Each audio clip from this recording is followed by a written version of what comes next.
Welcome to the weekly shir of the Zera Shimshon. I hope everybody's mazel is better since you celebrated the yard site of the Heilige Zera Shimshon. And I've got another thing about Parnasa today. So it's actually Tesvav Elo, Tavshin Pei Gimel, only for 2 more weeks. And this is an interesting piece, so stay with me. It's not going to be long.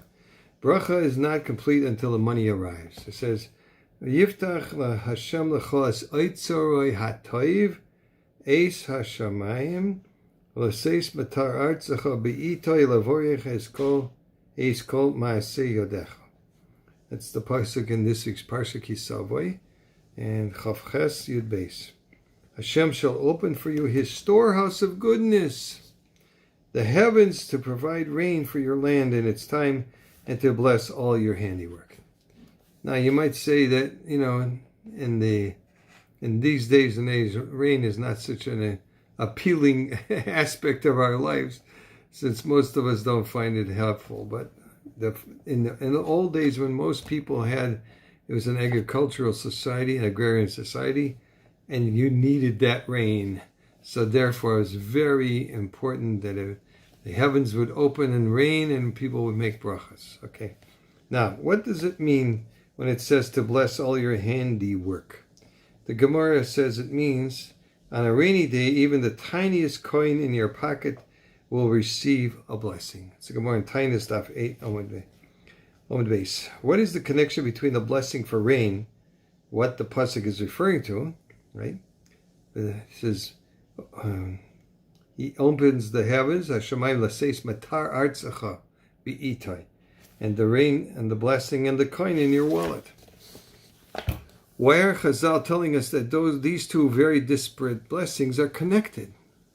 Some suggest that the answer is obvious. If the rain arrives on time, then the wheat will grow properly and be available for a good price, and that is a blessing for the money in your wallet. But what's really only one bracha? That's really only one bracha, that of rain. And the rest of the blessings are a natural byproduct of that one. If so why does the Torah list of blessings individually? Zera Shimshon answers with the passage in the Gemara in Bava Basra and in Zadik Aleph 91b that discusses whether or not one is allowed to leave Eretz Yisrael in a time of famine. According to Rabbi Bar Chana, one is allowed to leave Eretz Yisrael when it is difficult to earn a livelihood, even if food is available.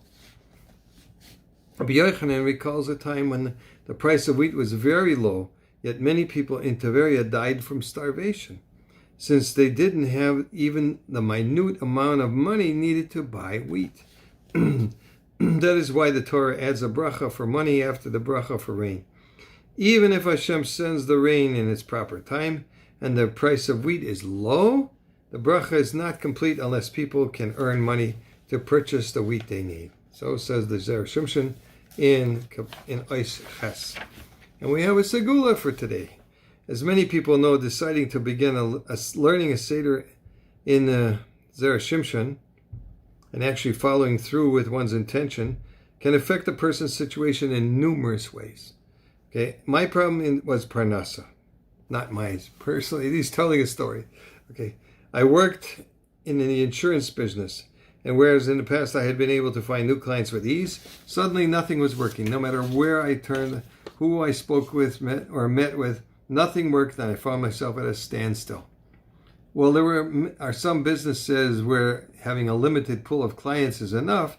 The insurance business is not one of those. If you're not moving in one direction, you're moving in another. And there is no question that I was disheartened by my lack of success, and I discussed my situation with a number of my friends and acquaintances. Most people commiserated with me, but didn't know what else to do. But one of my close friends sent me a copy of the Zera Shimshon and advised me to start learning it on a regular basis. I decided to follow his advice and began learning from the Sefer at least twice a week.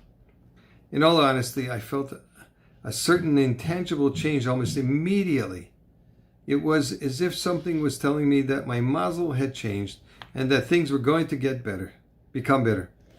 It was a funny thing, but since I've begun learning Zera Shimshon, 1 out of every 3 people I speak to chooses to purchase an insurance policy with me. That's my story. You decide. 1 in 3, that's huge. I was an insurance agent, I know. To get 1 in 3 people to commit to an insurance policy, whew, even to be approved. All right, 5.5 minutes. Say, have a wonderful Shabbos, and Lange bench, and everybody have a blessed rest of the year. Bye.